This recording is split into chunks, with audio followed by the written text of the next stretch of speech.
안녕하세요. 수다몽더 히스토리입니다. 자, 전편에 이어서 동탁 이야기 이어서 해볼 텐데요. 동탁이 낙양에 입성을 하고 또 동탁을 몰아내기 위한 반동탁 연합이 결성되면서 이들과 동탁의 대결 이야기 했었습니다. 자, 오늘은 동탁의 장안천도와 또 그의 최후 이야기까지 이어서 이야기해 보겠습니다. 여러분, 수다몽 영상은 야사가 포함되어 있습니다. 감상에 주의해 주세요. 낙양을 버리기로 한 동탁, 헌제와 대신들을 이끌고 낙양으로 천도를 하게 되는데요. 낙양을 떠날 때 아예 그곳에 사람이 살지 못하도록 하기 위해서 집을 모조리 불살라 버립니다. 그리고 종묘, 관부, 궁궐까지 불을 지르게 되죠. 낙양을 재건하는 것을 아예 하지 못하게 하겠다는 의도였을 것 같습니다. 동탁은 여기에 그치지 않고 낙양성 밖에 있는 역대 황제들의 능과 후비들의 능침을 파헤쳐서 함께 매장되어 있던 금은보화를 모두 꺼내오게 합니다. 병사들도 이 기회를 놓치지 않고 부호들의 무덤을 파헤쳤고 값나가는 물건을 다 수색해서 가져가게 되죠. 그리고 장안으로 이동하던 중 수백만 명의 백성들이 굶주리며 길을 걷다가 쓰러져서 죽게 되었으니 이들이 장안으로 향하는 길에는 시체가 나뒹굴었다고 합니다. 동탁이 떠난 낙양에 입성을 한 제후들은 당황하는 모습을 보이는데요. 낙양이 이미 폐허가 되어 있었기 때문입니다.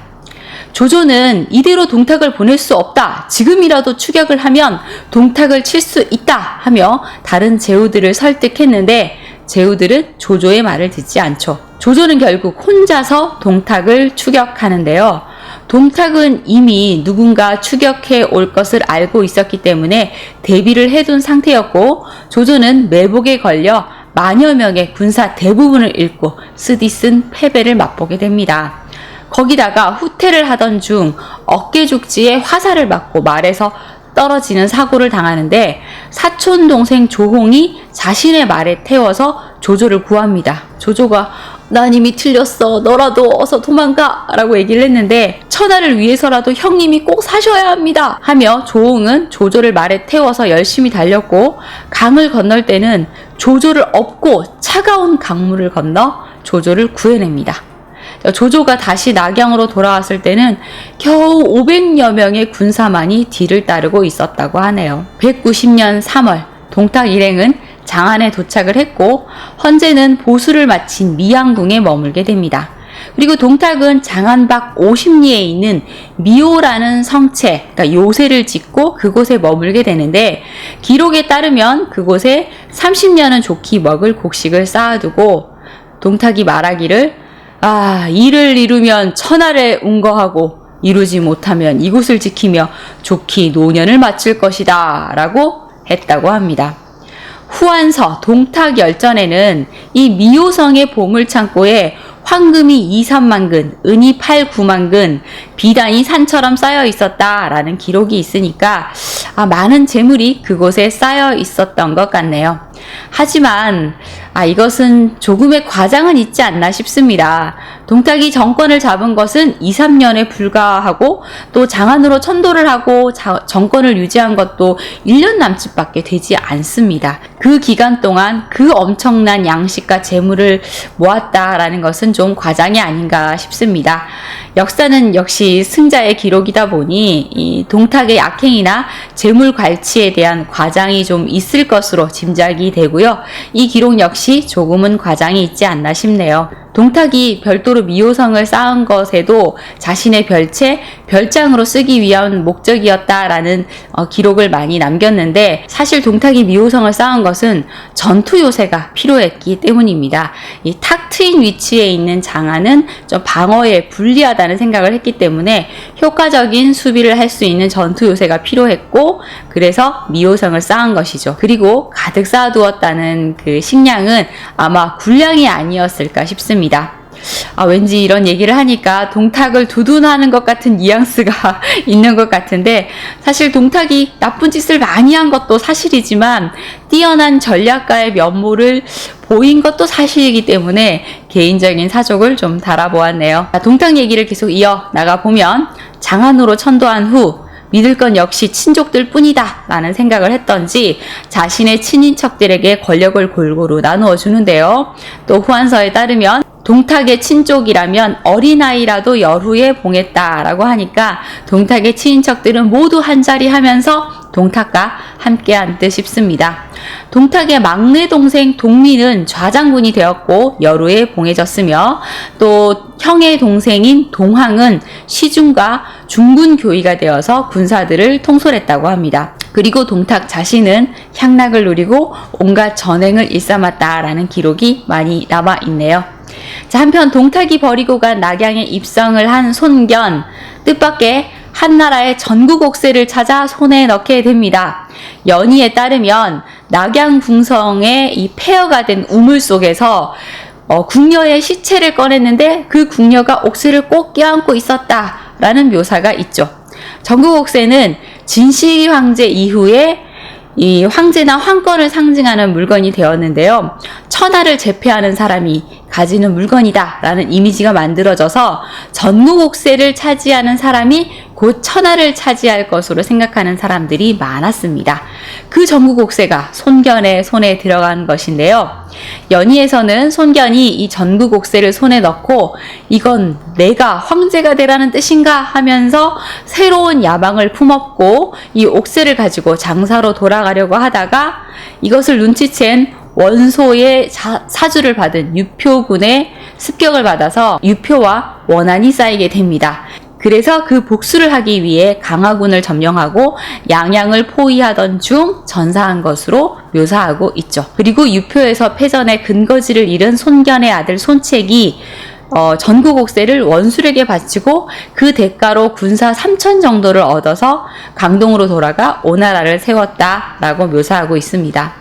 조조가 원소를 이기고도 이 손책 때문에 고민을 했을 정도로 손책은 굉장히 뛰어난 인물이었다고 하는데요. 인재를 보는 눈도 뛰어나서 주유를 친구처럼 대해 얻을 수 있었고 태사자와 직접 맞붙어서 처절한 싸움을 한 끝에 의리와 충성의 명장 이 태사자를 얻기도 하죠. 다만 이 명줄이 좀 짧은 것이 안타까운 것 같습니다. 자객의 손에 죽지 않았다면 또 다른 역사가 쓰여졌지 않았을까라는 상상을 또 해보네요. 자, 손책에게서 옥새를 얻은 원술은 스스로 황제로 칭하다가 유비와의 싸움에서 지고 그 여파로 또 사망하게 되고 전국옥새는 다시 조조의 손에 넘어가게 됩니다. 사실 이 전국옥새를 쫓아가 봐도 아주 재미있는 역사가 펼쳐지는데요. 절대 반지처럼 전국옥새를 얻으면 천하를 얻게 된다. 이런 이론이 만들어져서 재미있는 역사가 만들어졌던 것 같습니다. 연희에서의 손견의 죽음과는 달리 정사에서는 손견의 죽음을 좀 다르게 기록하고 있는데요.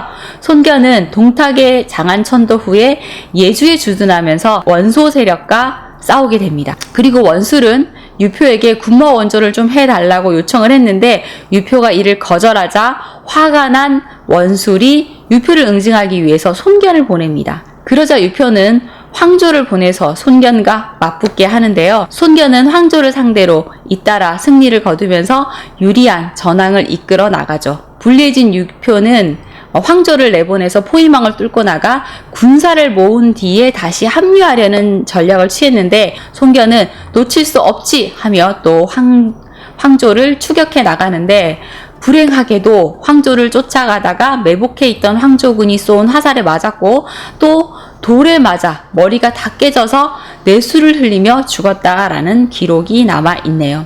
이 광동의 호랑이라고 불리던 손견이 이렇게 역사의 뒤편으로 사라지게 된 것이죠. 한편 반동탁 연합의 제후들은 동탁을 토벌할 생각은 하지 않고 매일같이 모여서 술을 마시고 연애를 즐기고 있었습니다. 떡밥에 더 관심을 가지고 있었던 것인데 이후 누구와 손을 잡고 살아남을 것인가 고심하면서 서로 탐색전을 벌이고 있었던 것이죠. 조조는 또 이런 제후들의 모습에 답답해하면서 또 새로운 전략 전술을 짜서 제안을 하며 함께 싸우자고 설득을 합니다. 조조는 동탁군의 전력이 예상보다 너무 강해서 이대로는 안 될 것 같으니 정면 승부를 하지 말고 낙양 주변의 요지를 장악해 나가면서 적을 포위에 고립시키자라는 전략을 제시하죠. 꽤 괜찮은 전략임에도 자기 밥그릇 챙기기에 바빴던 제후들은 이 제안에 움직이지 않습니다. 헌제는 동탁이 세운 꼭두각시 황제에 불과하니 그를 인정할 수 없다. 그래서 다른 황제를 세워서 동탁과 정통성 대결을 벌여보자 라는 생각을 합니다. 원소는 덕막이 깊은 것으로 알려진 유우를 황제로 내세우기로 하고 은밀히 조조의 의중을 타진해 보는데요. 여기서 조조와 원소가 갈라지게 됩니다. 조조는 새 황제를 섬기겠다면 나는 서쪽으로 가서 지금의 황제에게 충성을 하겠다라며 이 제안에 반대표를 던집니다. 결국 조조는 반동탁 연합에서 빠지게 되고 각자의 야망을 위해서 갈등하던 제후들은 식량 문제로 또 싸우게 되죠. 연합군의 보급품은 이 제후들이 다 함께 모은 거라서 굉장히 예민하게 반응을 했던 겁니다. 결국 유혈 사태까지 벌어지면서 제후들이 한 명 한 명 연합군에서 빠져나갔고 맹주 원소는 1년 남짓 만인 191년 반동탁 연합군을 해체하면서 동탁 토벌은 실패로 돌아갑니다. 동탁 진영도 경제적으로 곤란을 겪기는 마찬가지였는데요. 지방 군웅들이 동탁에게 반기를 든 상황이어서 세금이나 곡물이 들어오지 않았기 때문입니다. 자, 이런 상황에 미호성을 또 신축을 했고 전쟁을 대비한 군량과 물자를 비축해야 해서 이 재정 수요가 많이 든 상황이었죠. 그리고 동탁과 그 주변 인물들을 위한 재물도 필요한 상황이었으니 경제적으로 많이 힘들었을 겁니다. 동탁은 이 문제를 화폐개혁으로 해결하려고 하죠. 먼저 장락궁과 미양궁에 있었던 구리로 만든 장식물인 동인과 또 종거 등을 다 수거를 해서 다 잘게 부순 다음에 이것으로 아주 질이 낮은 오수전을 만들었고 또 그것도 모자라서 오수전을 녹여 더 작은 동전까지 만듭니다. 자, 이렇게 막 만들어낸 돈을 막 뿌려대니까 바로 인플레이션이 발생합니다. 곡식 한 섬을 사려면 동전 수십만 전을 가지고 가야만 했고 결국 재정은 파탄이 나게 되죠. 동탁의 이런 실책은 조정 대신들의 불만과 반대를 불러일으키게 되는데요. 이대로는 못 참겠다, 동탁을 제거하자라는 사람들이 나타나게 됩니다. 먼저 황문시랑 순유와 의랑 정태, 하옹 등이 동탁을 죽이는 모의를 하게 되죠. 동탁이 장안으로 천도를 했을 때는 워낙 어려운 시기여서 많은 사람들이 굶주리고 있었는데요. 사대부 가운데도 자신의 끼니조차 잊지 못하는 사람들이 많았습니다. 그런데 정태는 집안이 워낙 재산이 많고 넉넉해서 연회를 많이 베풀고 손님들을 초대해서 음식을 함께 나누고 또 어려운 사람들을 많이 도왔다고 합니다. 그러다 보니 당연히 주변에 사람들이 많이 모였겠죠. 그리고 후한 말에 대단한 명성을 지닌 사람들을 많이 배출한 대표적인 사족 명사 가문의 순유, 뛰어난 책략가로 동탁에 의해 장사가 되었던 하응, 이들이 동탁을 죽이기로 모의한 겁니다. 자, 그런데 이 일은 밀고자에 의해 발각이 되고 말았고 하웅과 순유는 체포되어 감옥에 갇히게 됩니다. 하웅은 이제 끝났다, 나 무서운 고문 따위 받기 싫어 하며 자결을 선택하게 되고요. 순유는 감옥 안에서도 아주 의연하게 잘 견딥니다. 모진 신문을 받으면서도 잘 먹고 잘 자며 견뎌내게 되죠. 순유는 곧 사형이 집행될 예정이었는데 뒤쪽에 언급하게 될 사건으로 동탁이 먼저 사망하는 바람에 사형을 면할 수 있었다고 합니다. 그리고 정태는 미리 알려준 사람이 있어서 체포를 면했는데 간신히 몸만 빠져나온 후 원술에게 의탁을 합니다. 원술은 정태를 양주자사에 임명하는데요. 하지만 양주자사직을 수임하러 가던 도중에 길에서 사망했다고 합니다. 동탁은 사람들이 이렇게 자신을 떠나고 배신하고 죽이려는 사람들이 속출하고 이러자 분노와 불신에 가득 차서 조금만 의심이 가는 이가 있으면 잔혹한 고문을 하고 죽이게 됩니다.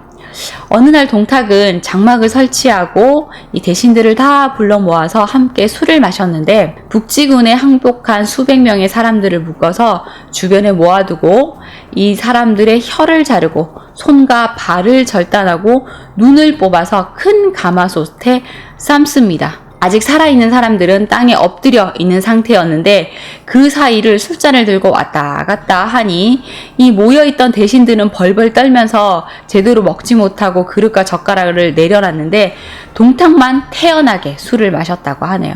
처음 동탁이 낙양에 입성을 했을 때 삼공 중 하나인 퇴직을 맡았습니다. 삼공에는 태의와 사도, 사공이 있었는데 사도에는 왕윤 그리고 사공에는 장혼이 있었죠.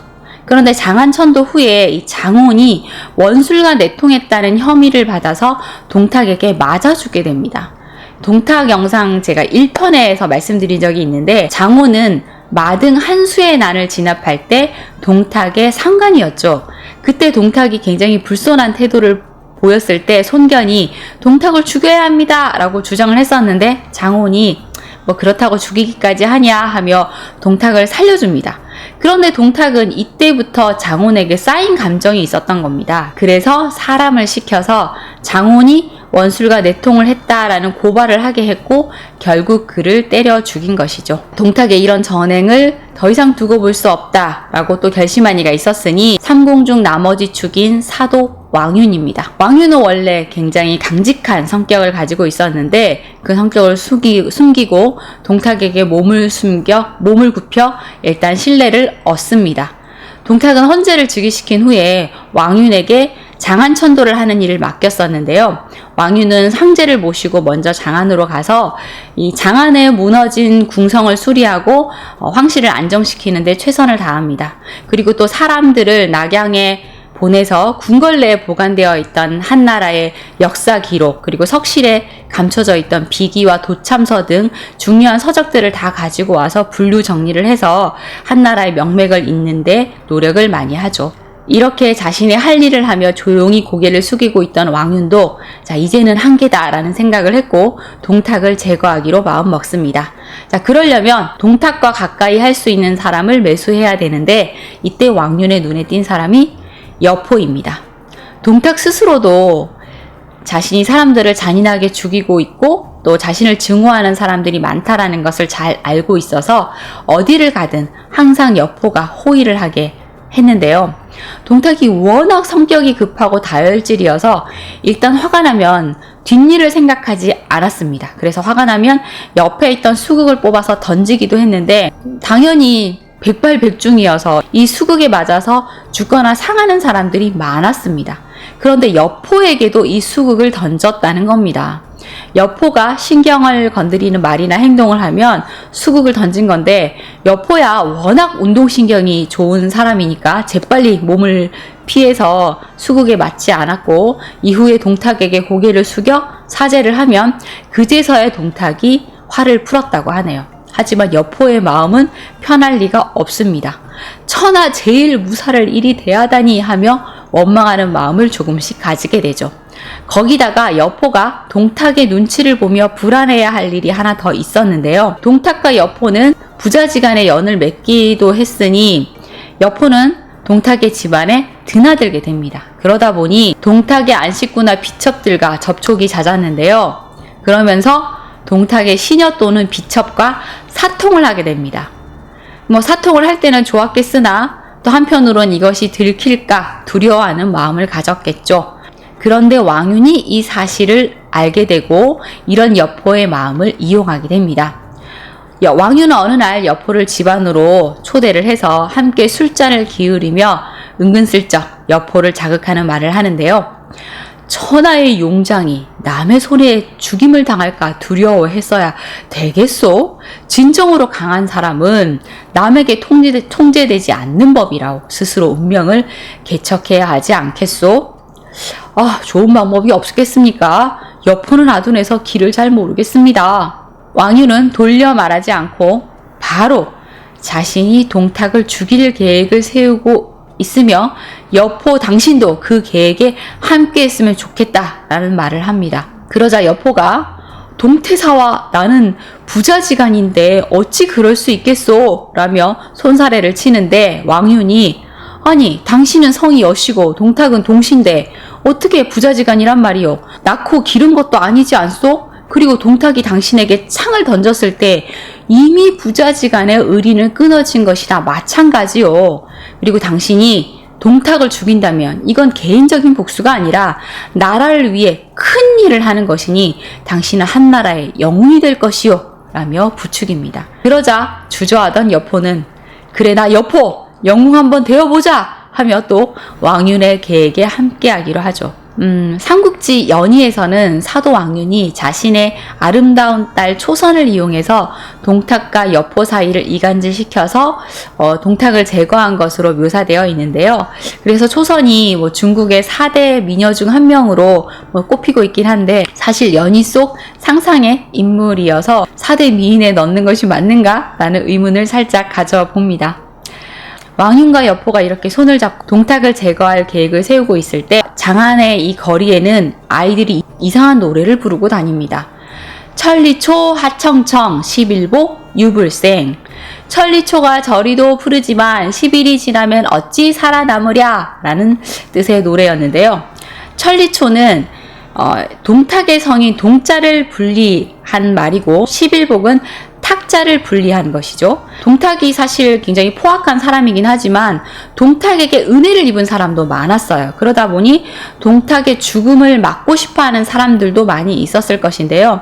동탁을 살해하고자 하는 모의가 있음을 알게 된 누군가가 이 노래를 만들어서 동탁에게 경고를 한 것은 아닌가라는 생각을 해보게 됩니다.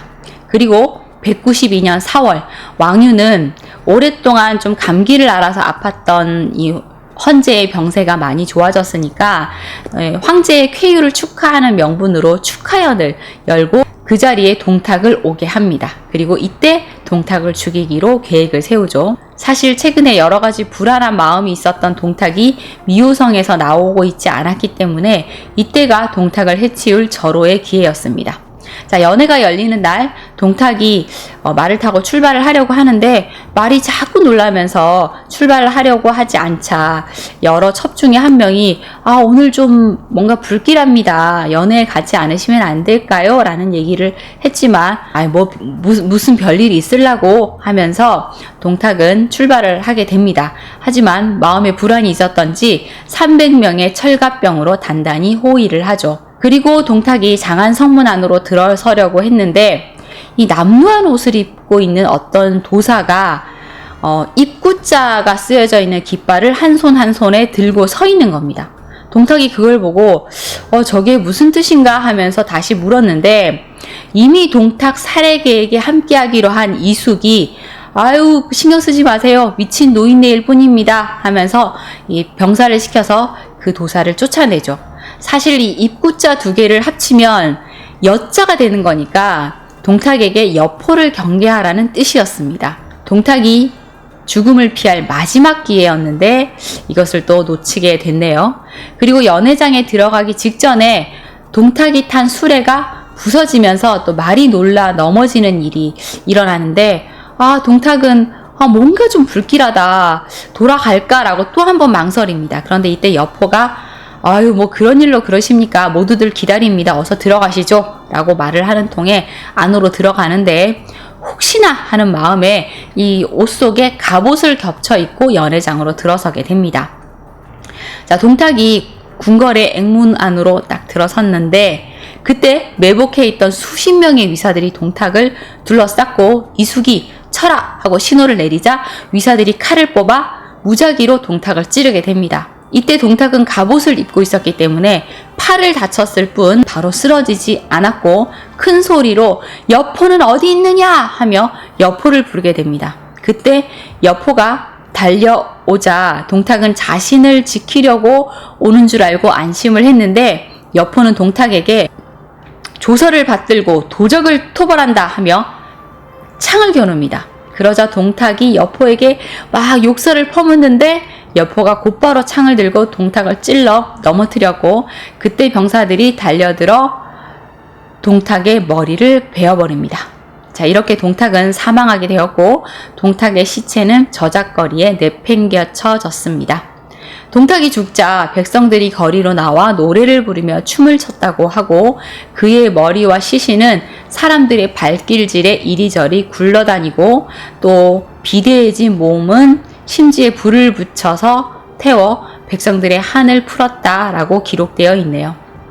하지만 동탁의 부하들 중에는 동탁을 따르는 이들이 많이 있었으니 이 사태가 무척 안타까웠고 제가 된 이 동탁의 나머지를 수습해서 관에 넣어서 장사지내 주었다고 합니다. 왕윤은 이어 여포와 황보숭 또 이숙에게 명령을 해서 함께 병력을 모아 미호성에 쳐들어가서 동탁의 친인척들과 가신들을 모두 죽이도록 지시를 합니다. 그러고 보니까 황보숭 이야기를 너무 하지 않은 것 같은데요. 황건적 토벌의 주역인 황보숭, 사실 동탁에게 죽임을 당할 뻔하다가 황보숭의 아들과 동탁의 사이가 좋았기 때문에 황보숭은 조정에서 일을 할 수 있었지만 나는 사실 황제를 모시는 거지 동탁을 따르는 것이 아니다 라는 생각을 하고 있었고 동탁을 제거한 모의에 함께 했던 것이죠. 여튼 이들은 동탁의 친척들을 모두 다 죽이는데요. 동씨들은 모두 다 칼에 베어지거나 화살에 맞아 죽게 됩니다. 나이가 90이었던 동탁의 어머니는 제발 죽음만은 면하게 해달라고 간절히 빌었지만 결국 참수되었다고 합니다.